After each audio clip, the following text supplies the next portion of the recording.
Sir, please, stop disturbing me. I am old enough to be your daughter. What do you want from me? Please, I am not interested in whatever you have to offer." Her voice was calm, but there was firm strength in it. She stood under the hot morning sun with a broom in her hand and sweat on her forehead. Her rubber sandals were dusty from the long walk around the estate.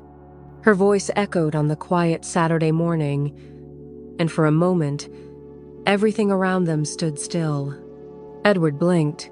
He did not expect her to talk like that. Most of the girls he chased were either too flattered or too hungry for his money to ever say no. But this one was different. This one had fire in her eyes and pride in her voice. Her name was Cynthia. She was the estate cleaner. Every Saturday morning by 7 a.m., she would arrive at the gate with her broom, packer, and 2 plastic buckets for water. She would sweep the long stretch of road from the security post down to the last compound. Nobody paid her attention except the security men and a few housewives who waved at her out of pity. But Edward noticed her from the very first day. That Saturday morning, as he sat shirtless on his balcony, sipping hot tea and browsing through his phone, he saw her again. The sun had just come out. The light made her dark skin glow like polished bronze. She tied a faded scarf around her hair and wore an old t-shirt that hung loosely on her. But somehow, she looked more beautiful than any of the women he had ever paid for. He leaned back in his chair and smiled to himself. His heart began to race. Later that day, he invited 3 of his rich friends over for drinks. They laughed about women, bragged about the young girls they had conquered, and showed each other pictures on their phones. Then Edward told them about Cynthia. "That girl sweeping the estate road," he said, pointing out the window. "I'm going to sleep with her before this month ends. Mark my words." His friends burst into laughter. "That cleaner?" one of them asked, raising his glass. "She looks too stubborn." Edward smiled. "Leave her to me. I know how to break girls like that. I'll give her money, gifts, maybe a phone. She'll melt." They all shook hands and placed a bet. If Edward succeeded, they would each buy him a bottle of the most expensive wine at the club. If he failed, he would buy all of them dinner. The next Saturday, Edward waited for her near the water tank where she usually fetched water. He wore a fine white t-shirt, gold wristwatch, and designer slippers. He held a nylon bag with a brand new phone and some money inside. When she arrived, he smiled and approached her. "Good morning, beautiful," he said, trying to sound gentle. "I noticed you working hard. I just wanted to help you a bit. Take this. Just a small gift to appreciate you." That was when Cynthia turned to him and said those words that struck him like thunder. "Sir, please, stop disturbing me. I am old enough to be your daughter. What do you want from me? Please, I'm not interested in what you have to offer." She picked her bucket and walked away, leaving him standing there with shame burning his face. That evening, his friends called to ask for an update. He laughed and lied that he was taking it slow, that the girl was beginning to show interest. But the truth was, he was angry, not just at her, but at himself. How could a cleaner embarrass him like that? He wasn't used to being told no. The next weekend, he tried again. This time, he followed her to the back of the estate, offered her transport money, a new bag, and even begged her to sit and talk with him. She looked at him and shook her head. "Please, sir, respect yourself," she said. "I am not your type." This became a challenge to Edward. He couldn't let her win. He became obsessed. But nothing he did worked. Until one Saturday, he saw her with a woman, older, but strikingly beautiful. As they walked together, something in his memory stirred. He looked again at the woman's face, and his smile vanished. The nylon bag in his hand fell to the floor. Could it be? Was that Tonya? The past was knocking, and it brought a truth he was not ready for. The morning sun was rising gently as Cynthia walked down the estate road with her broom in one hand and a yellow bucket in the other. The birds were chirping softly, the street still quiet. She wore the same faded scarf and the brown slippers that had seen many rough paths. Her steps were slow, not because she was tired, but because she was thinking. For 2 Saturdays now, the rich man, Edward, had been disturbing her. First, he came with a phone and money, smiling like a wolf in a pastor's clothing. Then he came again, this time even bolder, asking her to sit and talk with him. But each time, Cynthia turned him down respectfully. She had seen men like him before, men who believed their money could open any door, men who thought poor girls like her were just waiting to be picked like fruit. But Cynthia was not one of them. Her mother had trained her well. Life had taught her even more. Edward, however, was not giving up. He sat in his car across the street again that morning, pretending to be on the phone, but his eyes followed Cynthia's every move. His heart beat faster each time she bent down to sweep or walked past with her calm face and tired arms. Something about her kept pulling him in like a force he could not understand. It was more than her beauty. It was her pride, her dignity. His friends had started calling him the cleaner's uncle. They laughed at him over drinks, teasing him for losing the bet. "How can you fail with a street girl?" one of them had said. "Are you getting old?" Edward laughed with them, but inside he was boiling with shame. It was not just about the bet anymore. He wanted to win her, not just for his pride, but to prove to himself that he still had power. That morning, he waited until she was sweeping close to the estate's garden before he walked up to her again. "Cynthia," he said gently, "please, I just want to talk." She stood up, wiped her forehead with the back of her hand, and looked at him. "Talk about what, sir?" she asked. "I'm sorry if I've been disturbing you. I just admire your strength. You work so hard. Let me help you." She sighed. "Sir, I have told you before. I don't want anything from you. Please, I'm fine." "What if I pay for your school?" Edward asked, stepping closer. "Or help your mother with her business?" At that moment, a soft voice called from the side of the road. "Cynthia, come and help me carry this basin." It was her mother. Edward turned slowly and looked at the woman standing beside a large basin of wet clothes. His eyes locked with hers, and the smile on his face melted into shock. The woman's eyes widened. "Edward," she said quietly. "Tonia," he whispered. For a moment, the world went silent. Cynthia looked from her mother to the man and then back again. She saw something strange in both their faces. Her mother's lips trembled. "You two know each other?" Cynthia asked, confused. Tonia dropped the basin and walked closer, her face pale. "This man," she said softly, "this man is the reason I raised you alone." Edward took a step back. The words hit him like cold water. He opened his mouth, but nothing came out.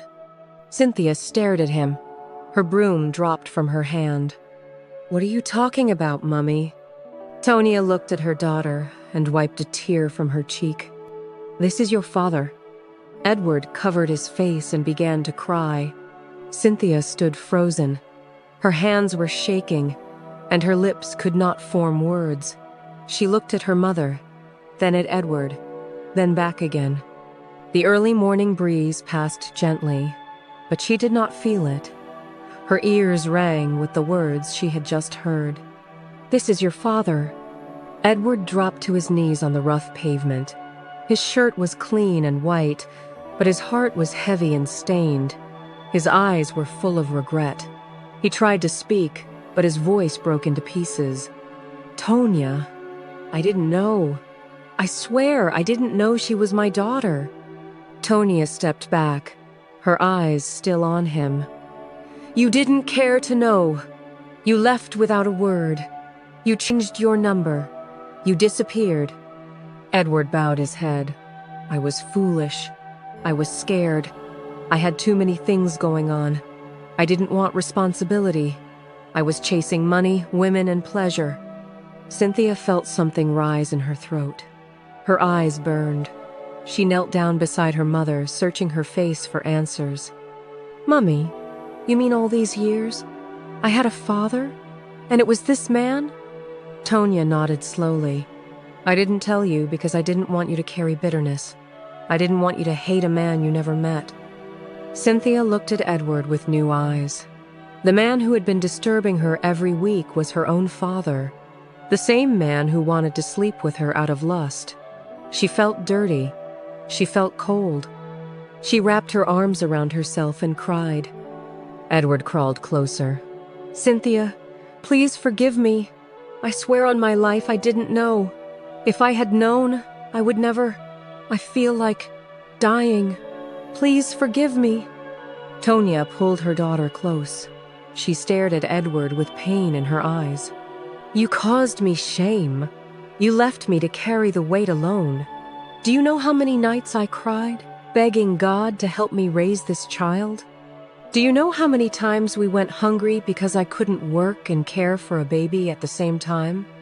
Edward nodded slowly, tears rolling down his cheeks. "I know I failed. I am not proud of who I was. I tried to fill the emptiness with women, parties, and lies, but I always felt something was missing. Now I see it was my own blood, my child. I beg you, Tonya. I beg you, Cynthia. Please give me a second chance." Cynthia wiped her eyes. Her heart was torn. A part of her wanted to run away and forget him forever. But another part, a deeper part, longed for the father she never had. "Mummy, should we forgive him?" she asked softly. Tonya looked at Edward. He was not the proud man she once knew. He was broken now. Real tears ran from his eyes. For the first time in 20 years, he was facing his shame.